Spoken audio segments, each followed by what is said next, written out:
The Biden administration offered a carrot to the Maduro regime in Venezuela on Saturday. The U.S. Treasury eased sanctions and will allow California-based Chevron to pump oil in the South American country. In return, Venezuelan President Nicolas Maduro must commit $3 billion in unfrozen state assets to humanitarian programs. Here to talk about the Biden administration's efforts to court the Maduro regime is Daily Wire reporter Tim Pierce. Tim, a lot of people are talking about the timing of this agreement in the middle of a global energy shortage. But the Biden administration says gas prices don't have anything to do with this deal. Why? That's right. An anonymous Biden administration official who briefed reporters on the sanctions agreement on Saturday said this deal was about restoring democracy in Venezuela. The U.S. Treasury said in a statement that it's taking steps to normalize relations in the hopes that Maduro and the Venezuelan government will eventually restore free and fair elections. Okay, so promoting democracy, that's the administration's claim. What are the critics saying? Well, President Biden has recently tried to browbeat oil companies into higher domestic energy production and blamed corporate greed for high energy prices. The White House has also seemingly walked back tough language on Saudi Arabia's human rights record and tried to get greater oil production out of OPEC.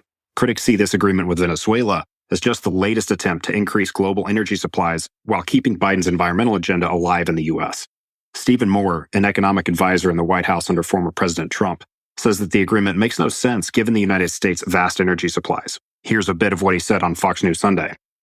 This is the same administration, Will, that won't allow us to do drilling here in the United States, not in Texas, not in Oklahoma, not in Alaska, not in West Virginia, but we can pump oil from Venezuela. It makes absolutely no sense. It's put America last energy policy. Will, it's very simple. The United States has more oil, gas, and coal than virtually any other country in the world. By the way, we also have, Will, don't forget the cleanest coal, the cleanest oil and gas in the world. So if you're worried about the environment, why would you want to get oil and gas from Venezuela, which has some of the dirtiest energy, and not from the United States? So we have to become the energy powerhouse that we were. We have the capability of doing it.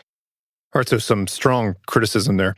Can Americans expect lower energy prices from this deal? Well, the White House and Chevron say that's unlikely, at least in the short term. The administration stressed that the agreement is limited. It approves Chevron to resume its partnership with Venezuela's state-owned oil company for 6 months.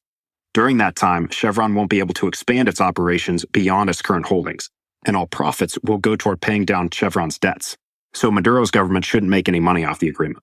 On top of that, Chevron will have to cope with poor infrastructure and corruption that just comes with conducting business in Venezuela. Right. The company says it could take months or years to ramp up production to the point that Americans begin to feel relief at the pump. All right, so years to see if this pays off at all for Americans. Tim, thanks for joining us. That was Daily Wire's Tim Pierce.